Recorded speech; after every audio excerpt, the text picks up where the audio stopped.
Bihar assembly ఎన్నికల తొలి విడత పోలింగ్ కొనసాగుతోంది. మధ్యాహ్నం 1 గంట వరకు 42% పైగా పోలింగ్ నమోదైనట్లుగా అధికారులు వెల్లడించారు. సాయంత్రం 6 గంటల వరకు పోలింగ్కు సమయం ఉంది. బీహార్ ఓటర్లంతా ఉత్సాహంగా పోలింగ్లో పాల్గొనాలని పిలుపునిచ్చారు ప్రధాని మోదీ, సీఎం నితీష్ కుమార్. తొలి 2 గంటల్లో తక్కువ ఓటింగ్ జరగడంపై ఆర్జేడీ నేత తేజస్వి యాదవ్ ఆందోళన వ్యక్తం చేశారు.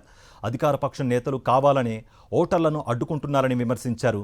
అయితే ఈ ఆరోపణలను ఈసీ ఖండించింది. మొదటి దశలో భాగంగా 18 జిల్లాల పరిధిలోని 121 నియోజకవర్గాల్లో పోలింగ్ జరుగుతోంది. తొలి గంటల్లోనే పలువురు ప్రముఖులు తమ ఓటు హక్కును వినియోగించుకున్నారు.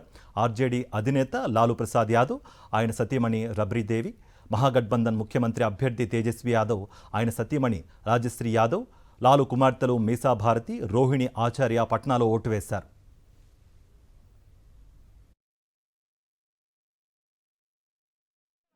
यही अपील है कि मतदान केंद्र जाए, अपने वर्तमान भविष्य को देखते हुए वोट दें।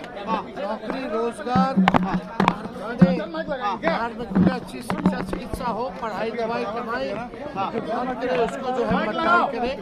यही हम सब लोगों से अपील करना चाहते हैं। उम्मीद क्या है सर? उम्मीद हम लोग जीतेंगे, सब लोग जीतेंगे। बिहार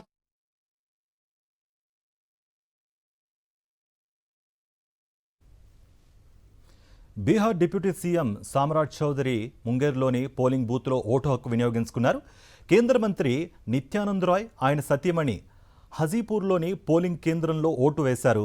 ఇక కేంద్ర మంత్రి గిరిరాజ్ సింగ్, బీహార్ ఉప ముఖ్యమంత్రి విజయ్ కుమార్ సిన్హా లఖీసరాయ్లో ఓటు వేయగా, మరో కేంద్ర మంత్రి రాజీవ్ లలన్ సింగ్ పట్నాలో ఓటు హక్కు వినియోగించుకున్నారు. బీజేపీ ఎంపీ రవిశంకర్ ప్రసాద్ పట్నాలో ఓటు వేశారు.